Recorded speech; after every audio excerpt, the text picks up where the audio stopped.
छूटा जी तो कैला रंगदारी रे घर चढ़ के मारबो बरियारी रे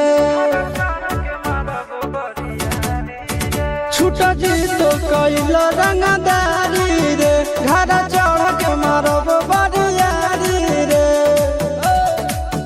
तोरा बाप के न तोरा दादा के चिन्हबो बेटा सब गोली मारबो ताएब के न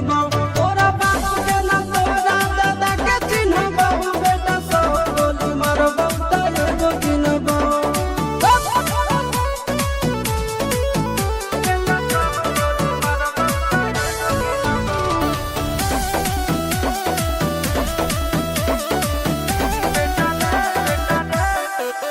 बेटा रे काटा से ठोक देबो चिमनी के भाटा में झोंक देबो देखबो कवन बाप बचैतौ तोरा प्रशासन के गाड़ी भी रोक देबो बेटा जी सुनो बेटा रे काटा से ठोक देबो चिमनी के भाटा में झोंक देबो देखबो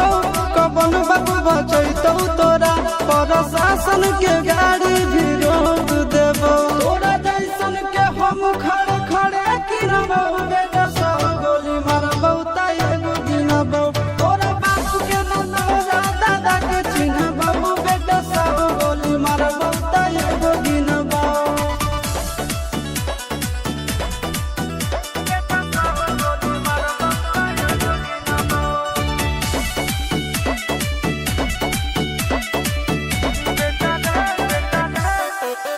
बेटा रे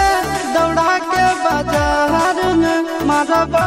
गोली तोर कपार में रंगदारी जे करम भी बिहार में गड़ देबो गंगा जी किनार में इतना मार पड़तो ना बेटा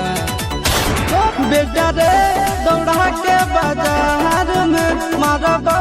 गोली तोर कपार में रंगदारी जे करम भी बिहार में गड़ देबो गंगा जी किनार में कहो चिंटू आशीष के कारण सुनाबो बेटा सब गोली मारबो ताएब गिनबो तोरा बाप के न तोरा दादा के चिन्हबो बेटा सब गोली मारबो ताएब गिनबो मारत मारत पिछुआरा लाल कर दे बेटा ध्यान से बाप इधर है।